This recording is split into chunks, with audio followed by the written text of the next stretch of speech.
мемлекеттік органдар тигил же бул топтун кысымы негизинде эмес, мыйзамдын чегинде иштейт.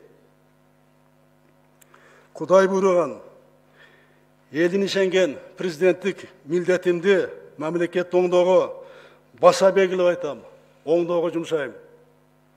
Мындан башка менин милдетим дагы, карызым дагы, жашоомдун маңызы дагы жок. Менин бир гана Кудайдын алдында, элдин алдында гана карызым бар. Башка менин эч кимден карызым жок.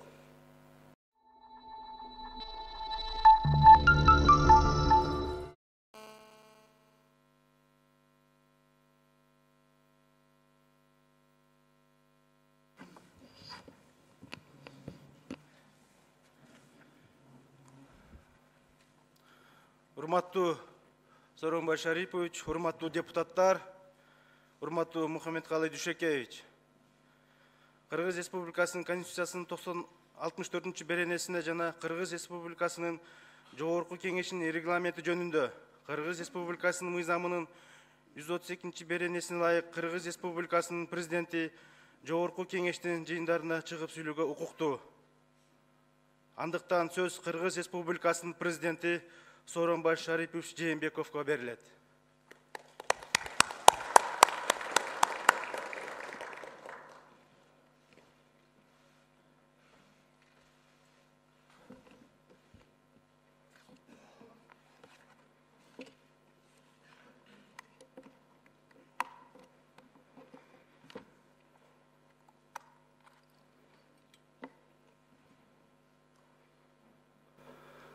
Урматтуу мекендештерим, акыркы мезгилде коомубуз ашкере саясатташып, элдин көңүлү буруу максатында ар кыл саясий топтордун бир катар аракеттери болуп өттү.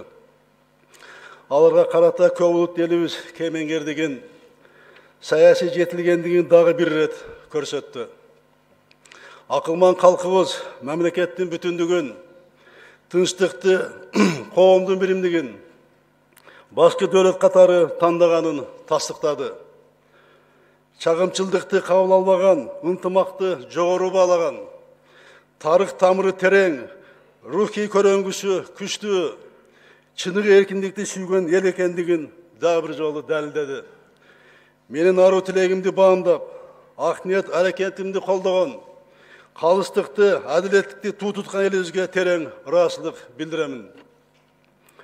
Урматтуу Дастан Арысбекович, урматтуу депутаттар, бийлик үчүн элге жаккан, бүтүн коомчулук колдогон иштерди аркалап, журт кызыкчылыгында тым аракет кылуу гана мааниге ээ болуп калды. Биз элге берген убадаларды, шайлоочулар берген наказдарды аткаруунун үстүндө иштеп жатабыз. Ушул трибунадан 2018 жылдын 27 июнунда сиздер менен, мекендештерим менен келечек планда тууралуу оюмду бөлүшкөндөн бери өлкөбүздө олуттуу өзгөрүүлөр орун алды. Жогорку Кеңеш, өкмөт, сот бийлиги менен бирге алга карай кадамдарды жасадык. Тышкы саясат багытында маанилүү өзгөрүүлөр болду. Стратегиялык өнөктөштөр жана коңшу мамлекеттер менен мамилени бекемдөө багытында үзгүлтүксүз иштерди жүргүздүк. Россия Федерациясы менен жогорку деңгээлдеги сүйлөшүүлөрдүн натыйжасында мекендештердин бир катар маселелери чечилди. Кече жакында эле Владимир Владимирович Путин Кыргызстанга мамлекеттик иш сапары менен келип, абдан жемиштүү сүйлөшүүлөр болду. Макулдашуулардын көлөмдүү пакетине кол коюлду. Россия бизге стратегиялык союздаш катары абдан чоң колдоолорду көрсөтүп жатат. Эми элдин турмушун жакшыртууга багытталган ушул макулдашууларды ишке ашыруу өкмөттүн милдети. Жакынкы коңшуларыбыз Казакстан, Өзбекстан, Тажикстан менен ишенимдүү кызматташтыгыбыз, мамилебиз жаңы деңгээлге чыкты. Түркия менен кызматташууда буга чейин топтолуп калган маселелерди эки тарап ачык талкуулап, түшүнүшү менен чечүүдөбүз. Жакынкы чексиз коңшубуз, ишенимдүү жана стратегиялык өктөшүбүз Кытай Эл Республикасы менен алакабызды жакшыртуу тууралуу Си Цзиньпин мырза менен Пекинде сүйлөшүүлөрдү өткөрдүм. Быйыл Кыргызстан Шанхай кызматташтык уюмуна төрагалык кылат. июнь айында Бишкекте бул уюмдун саммити болот. Ошондой эле быйыл Бишкекте жамааттык коргоонун келишими уюмунун саммити биздин төрагалыбыз астында өтөт. Андан сырткары быйыл Кыргызстанга Кытай Эл Республикасынын төрагасы Си Цзиньпин мырзанын мамлекеттик жана Индиянын премьер-министри Нарендра Моди мырзанын расмий визиттери болот. Жакында эле тышкы саясаттын артыкчылыктуу багыттарын аныктаган концепция кабыл алдык. Кыргызстандын чет мамлекеттердеги элчилерин жана консулдарын чогултуп жыйын өткөрдүк.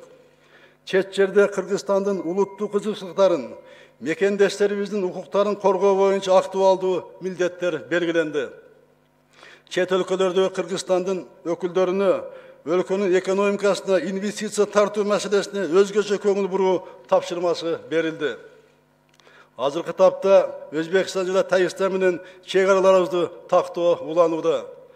Өкмөт аралык жумушчу топтор сүйлөшүүлөрдү үзгүлтүксүз жүргүзүп, иш өз нугунда азыр жүрүп жатат. Урматтуу депутаттар, ички саясаттын негизги багыты коомдун ынтымагын, элдин биримдигин сактоону көздөдүк. Ар кандай чагымчыл күчтөрдүн иш-аракеттерине чечкиндүү бөгөт коюп, элдин тынч жашоосун камсыз үчүн зарыл болгон иштерди тынымсыз жүргүздүк. Өлкөдөгү саясий стабилдүүлүк, коомдун биримдиги, улуттар аралык ынтымак биздин негизги байлыгыбыз. Ошондуктан коомдун ынтымагын чындоо, коомдук тартипти сактоо маселеси дайыма менин көңүлүмдүн борборунда болду. Ички жана чек арадагы коопсуздукту сактоо үчүн чечкиндүү чара колдонуу, мамлекеттин тынчтыгын коргоо башкы милдетибиз бойдон калды. Армияны чындоого, чек арабыздын ишенимдүү корголушуна астейдил көңүл бурдук. Армиянын камсыздоо бир кыйла жакшырды. 11 жаңы заставалардын комплекси курулду. 2018 жылы аскерлер үчүн 10 турак үйү, бир нече социалдык объекттер курулуп пайдаланууга берилди. Куралдуу күчтөрүбүз 2019 жылдын башында 125 автомобилдик жана атайын техника менен камсыз болду. Контракттык аскер кызматчыларынын майыналары 18 жылы 30%га жогорулады. Тышкы чек ара өткөрүү пункттарын чыңдоо боюнча 12 пункт жабылып бүттү. 3-чү этаптын алкагында Достук жана Бөрдөбө автожол өткөрүү пункттарынын жаңылыш иштери 2020 жылы аяктайт. Өзүңүздөр билгендей, соттук укуктук реформа жүрүп жатат. Реформанын негизги багыты сот, прокуратура жана башка күч органдарындагы иштер мурдакыдай көмүскө болбойт. Тиешелүү жаранга тергөөнүн жүрүшү, сот процессинде этаптары менен таанышуу жеткиликтүү болот.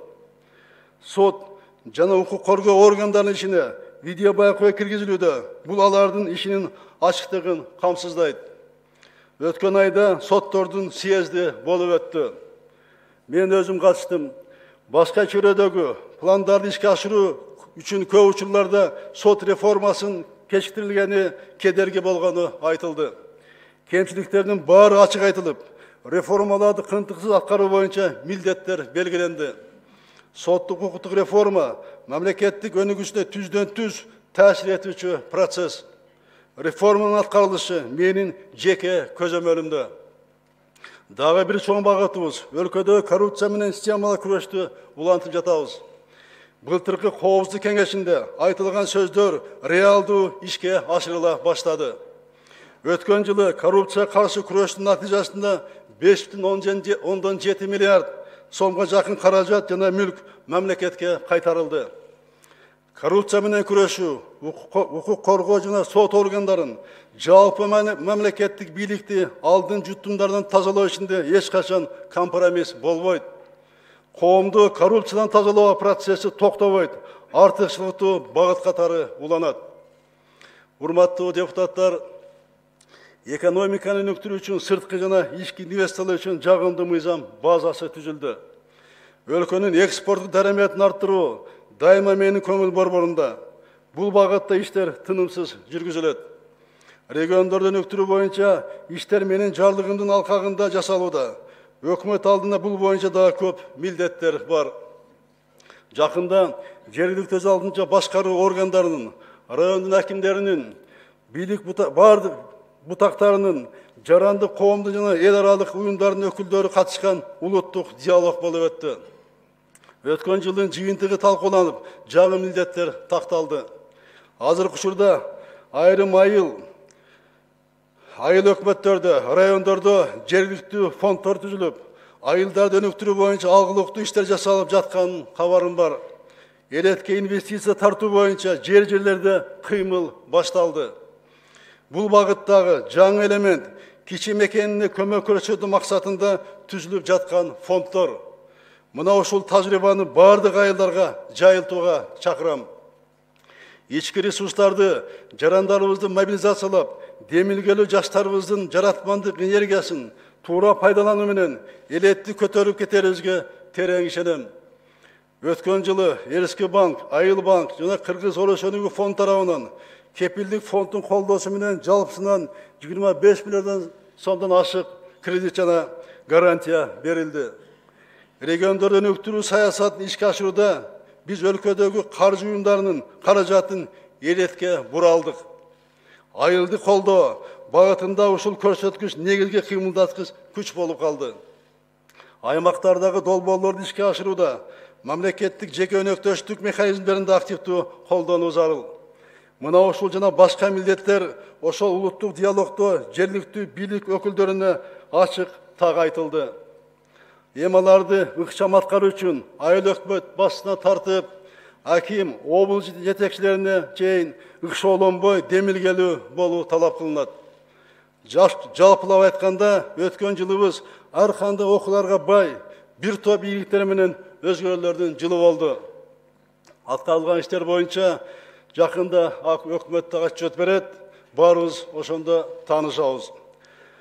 Урматтуу мекендештерим, элибиз карт тарыхтын катаал сыноолорун баштан кечирип, улут болуп сакталып келдик. Улуттун рухун, маданиятын жана тилин аздектеп, өз заманына жараша өнүктүргөн эл болгонубуз үчүн сакталдык. Кыргыз элинин көөнөрбөс тарыхы, улуу мурасы, көркөм казынасы, өзгөчө маданияты бар. Эми жалпы адамда жеткен технологиялык жетишкендиктерди өздөштүрүү зарылдыгы турат. Ошол эле убакта өз маданиятыбызды, улуттук өзгөчөлүгүбүздүн далили болгон каада салтыбызды, жаркын пелибизди сактап калууга умтулушубуз абзел. Дүйнөлүк атааңдаштыкка туруштук берүү биздин башкы милдет. Руханий бириндикти чындоо менен бир эл, бир улут катары келечекке багыт алуубуз эң зарыл деп эсептейм. Ушундай шартта биздин өлкөдө кыргыздар көп улуттуу элибиздин биримдигин бекемдеген, ынтымагын арттырган мамлекетибиздин уюткулуу өзөгү болуп кала берет. Дүйнөлүк ар кыл коркунучтарга, руханий экспансияга билимибиз, маданиятыбыз, улуттук баалыктарыбыз менен туруштук беребиз. Ал үчүн өлкө ичиндеги процесстер менен чектелбей, дүйнөлүк тенденцияларга көз чаптырып гана тим болбостон, аларды өздөштүрүп, келечек пландарыбызды такташыбыз абзел. Урматтуу мекендештерим, биз өнүгүп келе жаткан экономикасы ачык мамлекетпиз. Дүйнөдөгү процесстерден четте кала албайбыз. Аларды биз ийкемдүү пайдалана билсек, өлкөбүздүн өнүгүү темпи ыкчамдайт. Сөзсүз эске ала турган, таасири тийип жаткан глобалдуу тенденцияларга көңүлүңөрдү бура кетейин. Биз өтө уникалдуу адамзат тарыхында болуп көрбөгөн бурулуш мезгилинде жашап жатабыз. Анткени адамзат жаралгандан баштап 20-кылымдын башына чейин жер бетинде калктын саны болгону 1,6 миллиард адам болгон. Азыр жер шарынын калкы 7,7 миллиардтан ашып, 120 гана жылдын ичинде 6 миллиард кишиге көбөйдү. Калктын мындай тез өсүшү Азияда, негизинен бизге жакын мамлекеттерде байкалууда. Демек, бул чөлкөмдө жаратылыш ресурстары, суу жана азык-түлүк үчүн атаандаштык күчөйт. Биздин жакынкы тегерегибизде да өзгөрүү динамикасы абдан ыкчам болууда. Кытай Республикасы жыл сайын 7 миллион адамга көбөйүп жатат. Казакстан жылына 240 миң, Өзбекстан 550 миң, Тажикстан 200 миңге жакын адамга көбөйүүдө. Ал эми Кыргызстан жылына 122 миң адамга өсүп жатат. Биздин 700 миңге жакын жараныбыз сыртта миграцияда жүрөт. Эми биз бул кырдаалды өтө терең анализдеп, миграциялык саясатыбызды гана эмес, жалпы эле социалдык саятыбызды өзгөртүшүбүз керек. Жогоруда көрсөтүлгөндөй, биз адам ресурстарынын саны менен эмес, сапаты менен гана алга жылалабыз. Ошондуктан билимге, ден соолукка өзгөчө көңүл буруп, адам потенциалын өстүрүүгө, жаңы технологияларды өздөштүрүп, коом турмушуна киргизүүгө биз абдан муктажбыз. Бирок билим жана саламаттыкты сактоо тармагында жаңылануу болуш үчүн ушул тармакта иштеп жаткан мекендештерибиздин социалдык абалын чыңдоого милдеттүүбүз. 2010 жылдан бери көтөрүлбөй келаткан медиктердин айлыгын былтыр үй бүлөлүк врачтарга жогорулатканбыз. Быйыл башка адистердин медициналык кызматкердин айлыгын жогорулатууну караштырып жатабыз. Ал эми мектеп мугалимдеринин айлык акысын күзүндө жаңы окуу жылынан кечиктирбей көбөйтөбүз. Бул маселе боюнча премьер-министр менен жогорку төрагасы сүйлөшкөнбүз. Өкмөт азыр өз эсебин чыгарып жатат.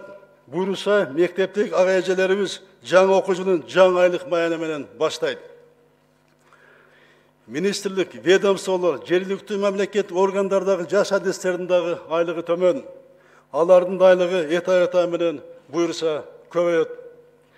Урматтуу замандаштарым, төмөнкү глобалдык тенденцияны эске алууга милдеттүүбүз. Дүйнөдө экономикасын жүзүн аныктаган негизги технологиялар мезгил менен өзгөрүп жатат. 1980 жылдардын башына чейин булардын катарына атомдук энергетика, квант электроникасы, лазердик технологиялар, электрондук эсептөө машиналары, спутник байланышы кирди. 80 жылдардан тартып бүгүнкү күнгө чейин дүйнөдөгү базалык технологиялар, микроэлектроника, персоналдык компьютер жана оптика волокондук байланыш болду. Бул технологияларды иштеп чыккан гана эмес, жакшы терең өздөштүргөн өлкөлөр да абдан байды. Тилекке каршы бул технологияларды иштеп чыгууга катыша алган жокпуз. Мындай технологиялык өзгөрүүлөрдүн мезгилинде биз саясат менен гана алек болдук. Бул жетишкендиктер бизди жандап өтүп кетти. Эми ошол пайдалана албай калган мүмкүнчүлүктөрдүн ордун толтуруу кийинки муундардын алдында биздин милдетибиз. Дүйнөнү мындан ары өзгөртө турган глобалдуу технологиялардын активдүү ишке ашып кириши 2020 жылдын кийинки мезгилине туш келери болжолдонууда.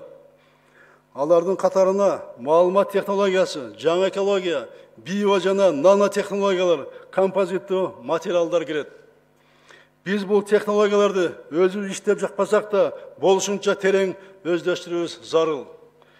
Урматтуу депутаттар, глобалдуу технологиялардын келе жаткан этабына катышпай калсак, анда биздин келечегибиз күмөндү жаратат. Саясат менен алектенбей, маданият, илим, билим, экономика тармагында унутпашыбыз керек. Башка өлкөлөр жасап жаткан экономика өнүгүүгө пайдалуу болчу технологияларды коом турмушуна киргизүүдөн биз артта калуудабыз. Жаңы жетишкендиктерди өз турмушубузга активдүү киргизүүгө муктажбыз. Ошондуктан өлкөнү санариптештирүүгө өзгөчө көңүл буруп жатабыз. Өлкөнүн бардык региондорунда жаңы технологияларды колдонуп, өнүгүү темпибизге жаңы дем берүү керек. Коңшулардан артта калбай, жалпы коомубузду саналып өткөрүү бүгүнкү күндүн талабы болуп жатат. Мамлекеттик кызмат көрсөтүүгө, ведомстволор арасында документ жүгүртүүгө, жаңы технологияларды киргизүү биздин өнүгүүгө чоң себепкер болот. Адам фактору жоюлат, коррупциялык элементтерди жок кылат. Бүгүнкү күндө түндүк системасына 47 мамлекеттик орган кошулуп, анын ичинен 16 мамлекеттик орган онлайн маалымат менен алмаша башташты. Бул аркылуу биз керексиз процедураларды жана справкаларды жокко чыгарабыз. Бирок буну дагы ылдамдатышыбыз керек. Кийинки этапта коммерциялык банктар жана башка жеке тараптар бул системага кошулуп керектүү маалымат менен алмашууга мүмкүнчүлүк түзүлөт. Мындан тышкары электрондук патент жана электрондук салык отчетулук системалары ишке киргизилди. Бул бюрократияны кыскартып, биздин ишкерлерге ыңгайлуу шарттарды жаратат. Азыркы учурда салыктын жол жоболорду фискалдаштыруу долбоору даярдалууда. Товарларды маркерлоо, электрондук эсеп фактурасын жана онлайн контролы кассалық машина механизмдерін кіргізу арқылы товарлардың көміске сатып алынысын жоққа шығара алабыз. Бюджетке қосымша кіреселер түседі. Бұл долбоордың ертерек басталышына мен президент қатарында, жаран қатардағы абдан қызықтармын. Базы жана салық тармағындағы есеп қысапты электрондық системамен жүргізу, андағы арқылы коррупция схеманы жоққа шығарады. Мұна осы долбоор іске кірсе, базы салық тармағы азырғы биліктің жеке пайдасына иштеп жатат деген сөздерден айырылабыз. Урматтуу өкмөт, бұл барыбызга аба менен судай керек. Бұл долбоорду тездетиш керек. Тездетип, электрондук форматқа тездетип өткөзүш керек. Ветеринардык жана фитосанитардык товарларга электрондук көз салуу системасы иштей баштады. Бұл система Евразия экономикалық биримдигинин рыногуна атамекендик продукцияны экспорттоодо ишкерлерге ыңгайлуу шарттарды жаратат. Алдыңкы технологиялар кеңири колдонуу менен коопсуз шаар жана коопсуз жол кыймылы долбоору ишке ашырылууда. Электрондук виза системасы аркылуу 27.900 чет өлкөгө жаран Кыргызстанга кирген. Мамлекеттик мүлктү аукцион аркылуу ижарага берүү үчүн атайын электрондук аянтча ишке киргизилди. Дижитал касса долбоорунун алкагында региондорду интернет менен камсыздоо жана регионалдык дата центрди куруу иштери боюнча даярдык иштери башталууда. Өкмөт жогорудагы мен кыскача токтолгон ушул багыттарда аракеттенип жатат. Бирок заман ыргагына артта калбаш үчүн мындан да акшам темпке иштөөгө чакырам. Азыр элетте бир да толук кандуу банк жок. Электрондук төлөмдөрдү жана мобилдик банкингди өнүктүрүү аркылуу региондорго банктык кызмат көрсөтүүлөр кирет. Улуттук банк бул ташырманы кечендетип жатат. Бул ишти активдештирип, тез арада жыйынтык көрсөтпөсө тийиштүү чаралар көрүлөт. Улуттук банктын алдында дагы бир милдет коюлган. Өткөн улуттук диалогдо мен буга кенен токтолгом. Улуттук банк коммерциялык банктарды аймактардагы долбоорлорду каржылоого багытталган стимулдарды сунушташ керек. Коммерциялык банктар ар бир аймактан бирден ири долбоорлорду каржылаган күндө дагы 25тен ашык долбоорду ишке ашырса болот. Санариптештирүү кызмат көрсөтүүнүн табиятын өзгөртүп, жаңы технологияларды коом турмушуна киргизүүнүн башаты. Бул ишти ийгиликтүү өткөрсөк, био жана нано технологияларды өздөштүрүү милдетин ишке ашырууга жол ачылат. Дүйнөлүк цивилизациядан артта калбай, келечек муунга өнүккөн мамлекетти калтыруу үчүн бир гана жолубуз бул жаңы технологияларды өздөштүрүүгө батыл киришүү. Жаңыдан пайда болгон глобалдык өзгөрүүлөрдүн дагы бир бул дүйнөлүк экономикалык активдүүлүктүн борбору өзгөрүп, ал Азия континентинде которулганы. Биринчи кезекте бул Кытай менен Индиянын экономика өнүгүүсү менен шартталды. Өнүгүү үчүн бизде абдан уникалдуу шарт жаралды. Бир жагынан Кытай менен коңшу мамлекетпиз, экинчи жагынан Евразияске мүчө өлкөбүз. Ушул эле глобалдуу экономикалык зоналардын ортосунда көпүрө болуу шансы көпчүлүк өлкөлөрдө жок, бизде бар. Биз бул ушул мүмкүнчүлүктү колдон чыгарып жибербей, ийкемди колдонуп калууга милдеттүүбүз. Урматтуу депутаттар, элдин жашоо турмушун сезилерлик жакшыртуу эң негизги максатыбыз жана милдетибиз. Пландарды ишке ашыруу жолдору, аткаруу мөөнөттөрү улуттук өнүгүү стратегиясында так аныкталды.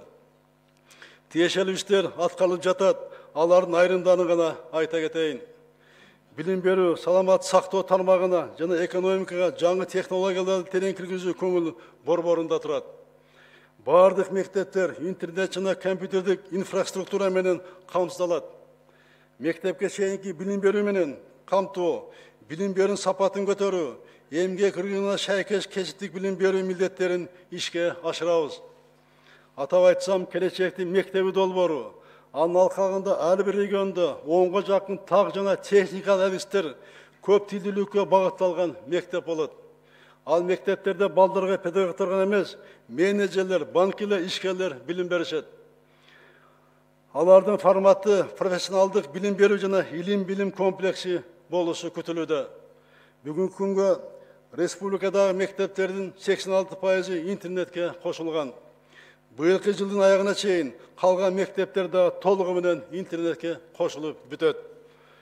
Мектепке чейинки курактагы балдарды мектепке даярдоо менен азыр ушул курактагы балдардын 49% гана камтылган. 2020 жылга чейин карата мектепке жаш жетелек курактагы балдардын 80%дан кем эмес мектепке чейинки билим берүү, мектепке даярдоо менен камсыз болушат. Жеткинчиктерди мектепке даярдоодо заманбап теле, аудио жана информациялык технологиялар колдонулат. Өзүңүздөр билгендей, келечегин ойлогон өлкө балдардын мектепке чейинки тарбиясына өзгөчө көңүл бурат. Ошондуктан өкмөт бул маселеге олуттуу мамиле кылат деп ишенем.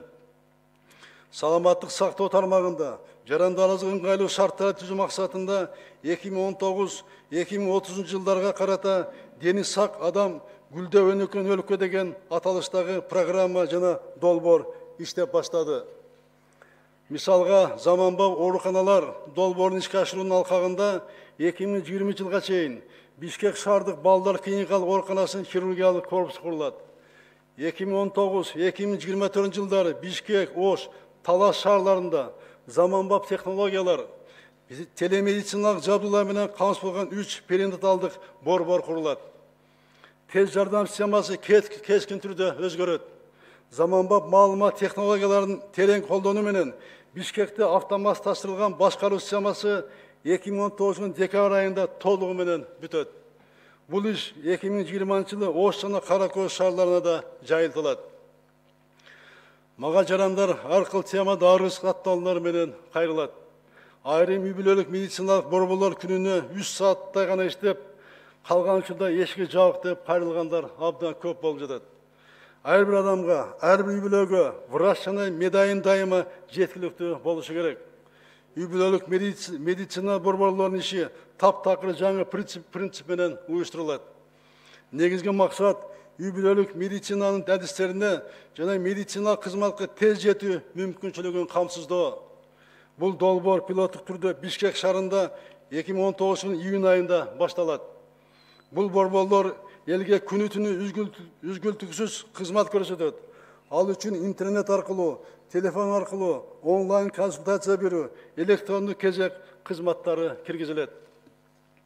Жарандарыбыздын ден соолугун чыңдоо максатында 2022 жылга чейин Жалал Абад, Баткен, Ош, Нарын, Токмош шаарларында 5 комплекс салынат. Башка областтарда ден соолукту чыңдоочу мындай комплекстер бүгүнкү күндө иштеп жатат. Спортту өнүктүрүүгө өзгөчө көңүл бурулат. Биздин спортсмендерибиз улам жаңы ийгиттер менен бизди кубантып жатышат. Аларга мен ыраазычылык билдирем. Урматтуу мекендештерим, азыр Кыргызстанда 1100дөн ашык бала тоолук жетим бала катталган. Биздин максат алардын тизмесин тактап, үй бүлөдө чоңоюшуна шарт түзүү. 18 жаштан кийин интернаттан кетип, ал балдарыбыз кароосуз калып жатат. Тарыхта биздин коом өзүнүн социалдык ынтымагы, социалдык жоопкерчилиги менен күчтүү болуп келген. Ата-бабаларыбыз жетим жесирди, кары картаңдарды кароосуз калтырган эмес. Балдар интернатта эмес, үй бүлөнүн мээримин көрүп чоңоюшу керек. Интернатта ар балага айына 14 000 сом каражат каралат. Жылына 1,5 миллиард сом сарпталат. Ушул каражатты бала асырап алган адамдарга жумшасак, балдарыбыз үй бүлөдө ата-эненин камкордугунда өсөт. Ушул бала асырап алууда дагы коррупция жок эмес. Ашкере бюрократиясы бар. Ушуга мыйзамды өзгөртүп, бала асырап алууну биздин ички жарандарыбызга жеңилдетип беришибиз керек. Жеңилдетип. Ошондо бизде жетим балдардын бардыгы тең үй бүлөдө ата-энеси болуп, жакшы тарбиялай баштайт. И келечеги дагы аныкы белгилүү болот. Мына 18 өткөндөн кийин бардыгы тең көчөдө калып, аларды караган бир уюм жок. Уюм жок, көбү ар кандай жолго түшүп кетип атат. Ден соолукка байланыштуу мамлекет тарабынан кепилдеген милдеттерди кылда тактап чыгуу керек. Анткени 6 жашка чейинки балдарды жана 70тен жогорку жаштагы улгайгандардын баарын бекерде алып толук өлчөмдө каржыланбай келет. Балдарга жөлөкүл берүү системасын дагы кайра карап чыгып, анын даректүүлүгүн күчөтүп, бул чөйрөдөн барда жашаган үй бүлөлөрдү чыгаруу мезгили жетти.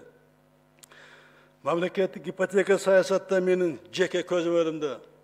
Сіздер білгенде тұрақ жайға мемлекеттік ипотеканың пайызын 14-тен 7%-ға төмендеттік. Анын 6%-ға түсіру келечек мақсатымыз. Мына кеше жақында мемлекеттік ипотека компания жетесі қабыл алдым. Аға да айттым. Жылда эле мемлекеттік бюджеттен қаражат қарап отырбастан сыртқа шығып. Абдан көп финансалдық институттар бар, фондтар бар. Ала тұрған жерлер көп. Ошоға шығып инвестиция тарқында ташынуға бердім. Азыр бұл бойынша дағы ошо ипотеканы көбейтүү мәселесі мына азыр қолға алып атабыз. Сырттан да буюрса каражаттар келе баштайт. Келечекте биздин максатыбыз төмөн пайыз менен, узак мөөнөт менен бир эле бюджетте иштеп аткан кызматкерлер эмес, жалпы жарандарыбызга ушу ипотеканы жайылтуу маселеси турат. Бул мәселени да буюрса чечебиз. Калкты таза суу менен камсыз кылуу стратегиясын алкагында 653 калкты конуштун 31 айылы былтыр таза суу менен камсыз болду. Эми алдыдагы 5 жылда 622 айылга таза суу тартылат. Буга 33,8 миллиард сом каражат талап кылынат. Бүгүнкү күнгө эл аралык финансалык институттардын каржылоосу аркылуу 5-8 айылга тизме түзүлүп, бардыгы болуп 27 миллиард сомдук финансалык булактары аныкталды. Калган сумма боюнча да инвесторлор менен сүйлөшүүлөрдү жүргүзүп жатабыз. Муну мен өзүм көзүм önүндө, бирок биз сырттан эле инвестор күтө бербестен мына 100 миллиондон республика бюджеттен 250 миллион сомго чейин жетти. Ушуну быйылдан баштап 5 миллион сомго чыгарышыбыз керек. Чыгарып. Таза суу биздин элибиздин, балдарыбыздын ден соолугу келечеги. Таза суу болбосо кайдактагы экономика, каяктагы туризм. Ошон үчүн таза суу маселесин биз 5 жылда чечип бүтүшүбүз керек. Ошон үчүн бюджеттен дагы урматтуу депутаттар, урматтуу өкмөт 500 миллион сомго чейин чыгаруу маселесин карашыңар керек. Жер ресурстарын башкарууга ирригациялык инфраструктуранын жаңылыгы өзгөчө көңүл бурулат. Ирригация программасы өтө амбициялуу долбоор. Бирок биз муну аткаруу үчүн болгон күч аракетибизди жумшап жатабыз. Программа ишке ашыруу долбоорлору 3 топко бөлүнгөн. Биринчи топко кирген 17 ирригациялык объектилерди курууунун каржы булактары аныкталган. Экинчи топко кирген 17 объектилер инвесторлордун жардамы менен курулат. Азыр сүйлөшүүлөр аяктап калды. Биринчи жана экинчи топтогу долбоорлор 2023 жылга чейин ишке ашат. Анын алкагында жалпы суммасы 18 миллиард сом суммасына каржыланган 32 суу чорба объектилери ишке кирет. Натыйжада 27 000 гектар жаңы сууга жер пайда болот. Калган 3-нчү топтогу долбоорлор 2026 жылга чейин ишке ашырылат. Урматтуу мекендештерим, урматтуу депутаттар, президентке талапкер катары менин негизги убадаларым мугалимдердин айлыгын көбөйтүү, калкты таза суу менен камсыздоо маселени чечүү, ирригация тармагын жакшыртуу, ипотеканы жалпы элибизге жайылтуу, айрыкча бюджеттик кызматкерлерге экенин жакшы билесиздер. Ошондуктан бул багытта мамлекет деңгээлде аткарып жаткан иштерге мен кенен токтолдум. Эми экономика тармагында аткарылуучу иштер тууралуу кыскача айтайын. Технологиялык модернизациялоо жай потенциалын арттыруу, агроөнөр жай комплексин өнүктүрүү, текстиль жана тигүү өнөр жайын колдоо, туризмди өнүктүрүү багыттарында ишке ашырылат. Ишкерлерге бирдей шарт жана адилет атаандаштык камсыз кылуу боюнча иштер жүрүп жатат. Эл арасында, бизнесмендер арасында дагы эле болсо кээ бир мамлекеттик органдарында карата нааразылыктар бар. Мамлекеттик органдардын бизнеске мамилеси болмоюнча элдин бийликке болгон ишеними болбойт. Ошондуктан мен дагы бир жолу кайталап айтам. Бизнести негиз текшерүү жана алардын ишине кийлигишүүнү токтотуш керек. Бул боюнча мен талапты катуу коюп жатам. Менин көзөм önүндө күнүгө бизнести негизи текшерүүлөрдү кыскартуу максатында мамлекеттик контролдоочу органдардын текшерүүнү 2 жылга мораторий киргизилген билесиздер. Ишкерлерди коргой турган жаңы институт, бизнес акыйкатчы институт түзүлдү. Өкмөттүн талапкерди аныктоосун күтүп жатабыз. Кыргыз Республикасынын туруктуу өнүктүрүү боюнча Улуттуу кеңештин алдында өнөр жай иш жана ишкерди өнүктүрүү комитет түзүлдү. Жакында бұл комитеттің дағы жиын өтөбүз. Бұны тиешелі мәселелерді даярдап жатабыз, тиешелі бөлімдер. Экономиканы артықшылықтуу секторларына дем беру мақсатында салық мыйзамдарына бір қатар өзгөртүүлөр киргизилди. Айыл чарба продукцияны кайра иштетүүчү жергиликтүү ишканалар үчүн жеңилдик катары кошумча нарк салуу 80%га кыскартылды. Соода логистикалык борборлор, машина тракторлук станциялар жана айыл чарба кооперативдерине киреше салыгы, кошумча нарк салыгы жана мүлккө салык боюнча жеңилдиктер берилди. Дотациялык региондорго ачылып жаткан өнөр жай ишканалары 5 жылдан 10 жылга чейин киреше салыгын, сатуу салыгын, жер жана мүлк салыгын төлөөдөн бошотулду. Технологиялык жабдууларды импорттогон ишкерлер бажы пошлинасынан бошотулду. Экономиканын экспорттук потенциалын жогорулатуу максатында продукцияны сертификаттоо жана стандартташтыруу боюнча жаңы лабораториялык база түзүлдү. Экспортко багытталган ишканаларды колдоо улантылат. Бул максатта өкмөт экспортту каржылоо, айланма каражаттары жана кепилдиктер берүү инструментин даярдоодо. Бизнес жүргүзүүгө кедерги болгон бардык тоскоолдуктарды жоёбуз. Элек тармактарына кошулууну бирдиктүү терезе аркылуу коррупция ишке ашыруу өзгөчө милдет. Ушул маселе азыр бизнеске чоң тоскоол болуп жатат. Эми өкмөт, урматтуу депутаттар, өкмөт бизнеске шарт түзүүдө жана башка тармактарда агылыктуу иштерди жасай алды. Бул кыска мөөнөттө жасады. Мына 2018 жылдын жыйынтыгындагы мага берген маалыматтар боюнча жаман эмес. Мен ишенем, өкмөт жакында парламент отчет берет, ошону ийгиликтүү өткөзөт деп. Урматтуу депутаттар, Кыргызстан бизнес жүргүзүү рейтинги боюнча азыркы 70 орундан 5 жыл ичинде бул рейтингге кирген алдыңкы 50 өлкөнүн катарында орун алууну максат кылуудабыз. Инвестициялардын келиши үчүн өлкөдөгү инвестиция климатка айрым мамиле талап кылынат. Өзгөчө Тоо кен тармагын дабалды кечиктирбей жакшыртуу милдет турат. Бул маселенин актуалдыгын эске алып, Коопсуздук кеңеш быйыл жыл башында кырдаалды талкуулаган. Коопсуздук кеңештин чечимдеринин кынтыксыз аткарылышын мен талап кылам. Биздин максат жер казынасын пайдалануу, коррупциядан тазалап, ак ниет инвестор үчүн жагымдуу шарт түзүү. Бул тармактагы улуттук кызыкчылыгыбызды коргоо. Өлкөнүн 18 миңден ашык жараны Тоо кен тармагында иштейт. Бул тармактан республикалык жана жергиликтүү бюджеттерге 12 миллиард сомго жакын киреше түшөт. Бул ички дүң продукттун 8%-на жакын жана өнөр жай продукциясынын көлөмүнүн 44%-ын түзөт. Тоо кен өнөр жайын өнүктүрүүгө жана кошумча инвестициялар тартууга коррупциялык жол менен лицензия берүү практикасын тоскоолду жараткан. Бул тармакта кадимки эле алып сатарлыкка жол берилип келген. Ошондуктан 2018 жылы лицензия берүүнү кылдат анализдеп, инвентаризация кылуу тапшырмасы берилген. Мунун жыйынтыгында биз ачык акырдыкка жетсебиз деп ишенем. Тоо кендерин иштетүүдө келип түшкөн акча каражаттарын ошол аймакта өнүктүрүүгө, өндүрүү ишканаларын ачууга максималдуу пайдалануу керек. Кошумча жумуш орундары түзүлүп, экономика өссө, республика жана жергиликтүү бюджетке каражат түшсө, кен иштетүү ачык болсо, калк арасында кен иштеткен инвесторлорго карата эч кандай нааразычылык болбойт. Эми өлкөбүздөгү жолдорду оңдоо, энергетика тармагына иштерге токтоло кетейин. Стратегиялык мааниси бар түндүк түштүк альтернатив жолун куруу жүрүп жатат. Суу-Самыр Талас Тараз жолунун 3-фазасы аяктап калды. Кийинки 4-фазаны алкаганда бул жол коңшу Казакстандын чек арасына чейин улантылат. Жакында Исфана Карагач жолу да бүтөт. Карабалта Бишкек жана Маданият Жалабат жолдорунун куруу иштери улантылууда.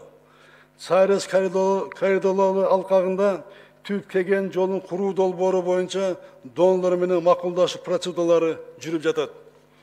Талас жана Нарын областарынын ортосундагы каттамдарды жакшыртууга багытталган Арал Суу-Самыр жолун курууга да донорлор менен сүйлөшүүлөр башталды.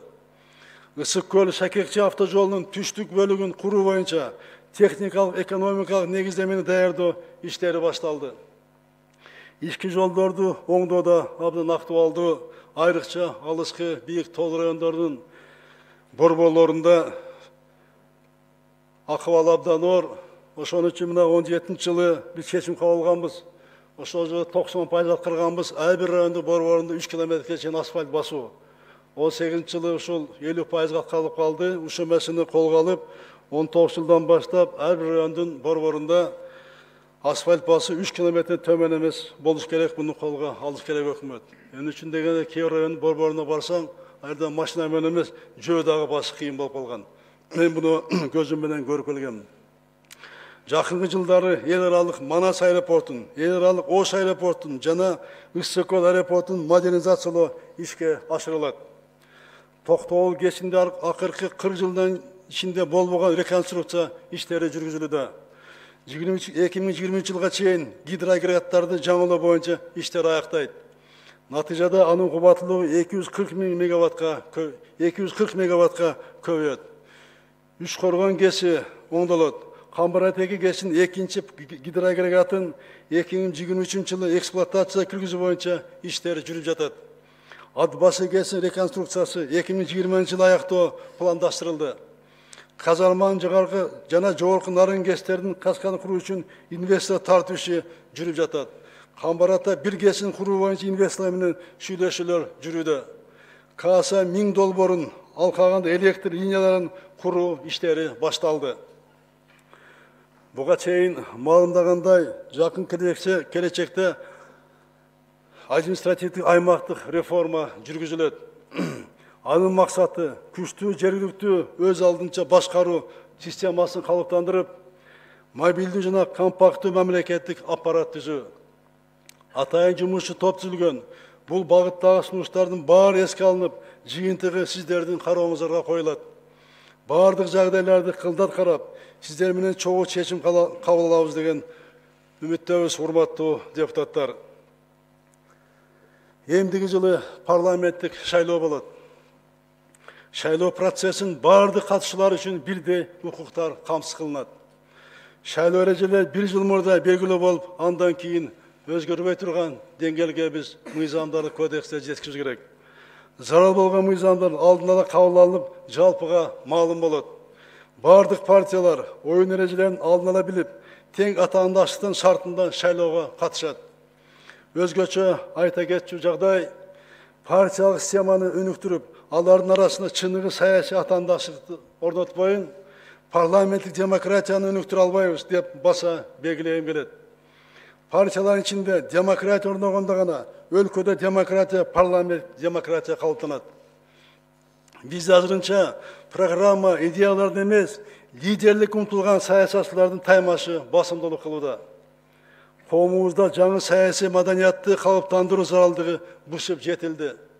Баарыбыз Кыргызстанда ошол саясий маданияттын калыптанышы үчүн аракеттенели.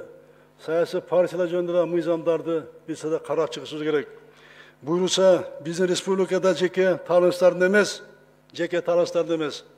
өлкөнүн өнүгүшү үчүн идеялардын талашын жараткан, башкалар суттанган демократия мамлекет болот деп ишенем. Урматтуу мекендештерим, биз үчүн Акбейил кемеңгер элибиздин колдоосу баарынан кымбат. Жерибиздин тынчтык, журт биримдигинен өткөн дөөлөт жок. Ак эмгектин акыбети дайыма кайтат. Ошондуктан эч бир кыйынчылыкка карабай иштей беребиз. Максаттарыбызга жетүү оңой болбойт, тоскоолдуктар аз эмес. Коррупцияга малынгандардын саботажы, айрым саясий күчтөрдүн каршылыгы болууда. Уюшкан кылмыштуу, кландык мафиянын коррупциялык иштери өлкөгө чоң залалын тийгизди. Бул коомчулук үчүн белгилүү болуп калды. Мамлекеттик белчесинен карызга батырган, уурулукту жашыруу үчүн актанууга өтүштү. Ал калпты жарыялап, элдин оюн башкага бурууда. Баса белгилеп айта кетейин, бардыгы мыйзам алдында бирдей. Эч кандай ультиматум тили кабыл алынбайт. Эч качан ультиматум тили кабыл алынбайт. Элди көчөгө чыгарып, бийликке кысым жасоо менен маселе чечем дегендер жаңылышат. Мәселенин бардыгы мыйзам таласында гана чечилет. Урматтуу мекендештерим, мамлекет түшүнүктөр менен эмес, мыйзам чегинде жашаш керек. Мамлекет органдар тигил же бул топтун кысымы негизинде эмес, мыйзамдын чегинде иштейт. Кудай буйруган, элдин ишенген президенттик милдетимди мамлекет оңдоого баса белгилеп айтам, оңдоого жумшайм. Мындан башка менин милдетим дагы, карызым дагы, жашоомдун маңызы дагы жок. Менин бир гана Кудайдын алдында, элдин алдында гана карызым бар. Башка менин эч кимден карызым жок. Жүрүш топко кызмат кылам, алардын кызыкчылыгын коргойм, уурлугун жашырам деп мен убада берген эмесмин. Мен элдик президент болом деп элге убада бергем. Эл арасынан чыктым, эл ичине таза айбирим, ийгиликтер менен калууну максат кылам. Саясатта акыркы 25 жылдан берки иш аракетин кылган эмгегим таза, мага жалган жала жукпайт. Апрель окуялары, июнь коголамдуу күндөрүн өз башымдан өткөрдүм. Мамлекеттеги тынчтыктын, элдин ынтымагынын баасын, баркын абдан жакшы билем. Ошондуктан коомдун тынчтыгын бузуп, элди бөлүп жарам дегендерге өлкө президент катары мен эч качан жол бербейм. Эч качан жол бербейм. Биздин мамлекетте мыйзам сакталат, мыйзам чегинде иш алып барылат. Урматтуу депутаттар, мамлекет өнүктүрүү, элдин жашоосун жакшыртуу, дүйнөлүк аренада татыктуу орунду ээлөө деген максаттарыбызга жетүү үчүн бийлик бутактарынын бир какта иштеши зарыл. Соттук укуктук реформаны ишке ашыруу сот бийлигинин негизги милдети. Өкмөт, укук коргоо органдары, прокуратура бул реформаны жигердүү колдошу керек. Элдин турмушун жакшыртуу, милдеттерин аткаруу үчүн өкмөттүн тынбаган аракети талап кылынат. Бул иштин баары жогорку кеңештин колдоосу болбосо ийгиликке жетпейт, урматтуу депутаттар. Бул иштерге сөзсүз жогорку кеңештин колдоосу абдан керек болот. Реформалар ошондой эле жалпы коомдун саясий партиялардын, жарандык коомдун колдоосуна муктаж. Асыл максаттарыбызга жетүү үчүн коомдун тынчтыгы, элдин биримдиги керек. Эл үчүн, жалпы журт үчүн жасап жаткан иштерибиздин ийгилиги болсун. Эгемендиктин баркын жогору баалап, урпактарыбыз сыймыктануу менен жашап иштей турган өлкөнү түптөйлү. Элибизде ынтымак, жергебизде тынчтык болсун, Кыргызстаныбызды жараткан өзү колдосун. Рахмат сиздерге. Рахмат, урматтуу Сооронбай Шарипович, жогорку кеңештин депутаттарын жана өзүмдүн атымдан бүгүнкү жыйынга келгениңиз үчүн сизге терең ыраазычылык билдиребиз. Иштерибизде ар дайым жакшылык, ийгиликтер коштоп жүрсүн. Рахмат. Рахмат сиздерге. Рахмат.